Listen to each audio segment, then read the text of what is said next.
Welcome. This video is about a horror story called Good Neighbor. I hope you enjoy it. One calm, cool day in the middle of autumn, a woman got up early to cook breakfast for her husband and 2 sons. After they had eaten, the father announced that he was taking his eldest son hiking in the woods behind their house. They also planned to do some fishing in the river that flowed through the heart of the dense forest. The youngest boy wanted to go too, but his father said he was too young to accompany them. Instead, he told him he would have to stay behind and help his mother in the kitchen. The boy was very disappointed, but he obeyed his father and did not complain. The young boy stood with his mother at the back door as they watched the father and eldest son set off on their trip, carrying their fishing gear on their shoulders. They walked down the garden path and disappeared into the trees. Later that day, the wife asked her youngest son to help her prepare dinner. She told him she wanted to have a hearty meal prepared for the others, because they would be hungry when they came back.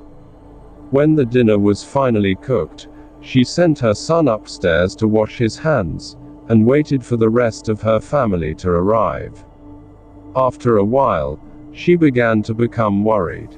Her husband and sons had still not returned, and it was getting late. She hadn't heard so much as a word from them since they left that morning. The dinner was getting cold, and they should have been home hours ago. After waiting for another hour, the woman decided to go out and look for them. She went next door and asked her neighbor to take care of the house while she was gone and look after her youngest son. The man who lived next door smiled and told her that he would be happy to help her out. Then, the mother took a flashlight with her and set out in search of her missing family members. The neighbor and the youngest son stood at the back door, watching as the mother walked down the garden path and disappeared into the woods. By now, it was almost nighttime, and the forest was completely dark. She trudged through the undergrowth and the densely packed trees, calling out the names, but there was no reply. She shone her flashlight this way and that, but could find no trace of them. After some time, she came to the river, and was surprised to find her husband's fishing gear lying unattended on the bank. The fishing rod was propped up on sticks, and the line was trailing in the water. It was as if her husband and eldest son had suddenly disappeared and left everything behind. The woman picked up the fishing rod and began reeling it in. It was hard work, because there was something heavy on the other end of the line. After struggling for a while, she finally managed to land whatever had been hooked on the line. In complete darkness, she pulled it onto the bank, then picked up her flashlight to see what it was. When the woman switched on the flashlight, she was horrified by what she saw in the beam. There, lying on the bank of the river, were the bodies of her husband and her eldest son. They had been tied together, and the hook was stuck in her husband's mouth. Both of their faces were bloody and bruised. It was obvious that they had been murdered. Their bodies had been sliced open with a knife, and they had been gutted like fish. It was a horrible sight, and the woman almost collapsed from the shock. Frightened out of her wits, the poor mother realized that whoever had killed her husband and son was probably still on the loose in the woods. She ran frantically through the forest, crashing through the trees and branches, not daring to stop for a second, until she reached the safety of her house. As she ran up the garden path, she saw her youngest son peering out of the upstairs window.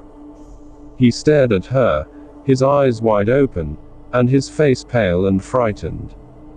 She pounded on the back door with her fists, and eventually, her neighbor opened it and greeted her with surprise. The woman rushed into the kitchen, and fell to her knees, exhausted.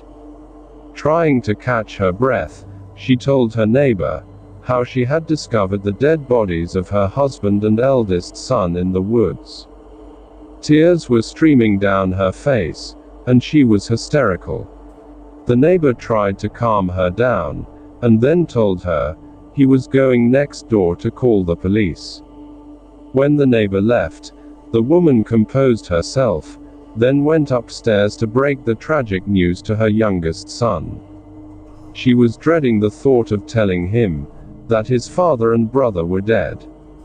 When the woman opened her son's bedroom door, she screamed in horror at the terrible scene she found. There, on the bed, surrounded by a pool of blood, lay her son's decapitated body. There was a blood-stained knife on the pillow. His severed head sat on the windowsill, staring out the window with sightless eyes.